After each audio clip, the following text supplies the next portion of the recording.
পরিস্থিতি স্বাভাবিক ও নিরাপদ রাখতে বিশ্বকাপ ফাইনাল ঘিরে ঢাবি ক্যাম্পাসে বিশেষ নিরাপত্তা ব্যবস্থা নিয়েছে বিশ্ববিদ্যালয় প্রশাসন। এ সময় নিয়ন্ত্রিত থাকবে অতিথি ও সাধারণ যানবাহনের প্রবেশ। ঢাকা বিশ্ববিদ্যালয়ের প্রক্টর দপ্তর থেকে প্রকাশিত এক জরুরি বিজ্ঞপ্তিতে জানানো হয়, 19 জুলাই সন্ধ্যা 6:30 থেকে 20 জুলাই ভোর 6টা পর্যন্ত বিশ্ববিদ্যালয়ের শিক্ষক, শিক্ষার্থী, কর্মকর্তা ও কর্মচারী ছাড়া অন্য কোনো অতিথি ক্যাম্পাসে প্রবেশ নিয়ন্ত্রিত থাকবে। একই সঙ্গে সাধারণ যানবাহনের প্রবেশ ও চলাচলেও বিধিনিষেধ কার্যকর থাকবে। বিজ্ঞপ্তি অনুযায়ী শাহবাগ, দোয়েল চত্বর, ফুলার রোড ও নীলক্ষেত এই প্রবেশ পথ দিয়ে শুধু বিশ্ববিদ্যালয়ের স্টিকারযুক্ত যানবাহন ও জরুরি সেবার যানবাহন প্রবেশ করতে পারবে।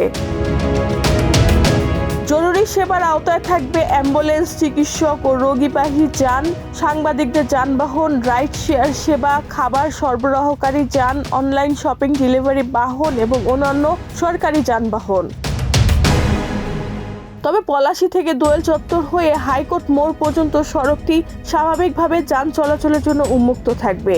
এছাড়া গণপরিবহন ও ভারী যানবাহনের ক্ষেত্রে বিদ্যমান বিধিনিষেধের আগের মতোই বহাল থাকবে বলে বিজ্ঞপ্তিতে উল্লেখ করা হয়েছে। রেহানা বেগম, প্রজন্ম 24।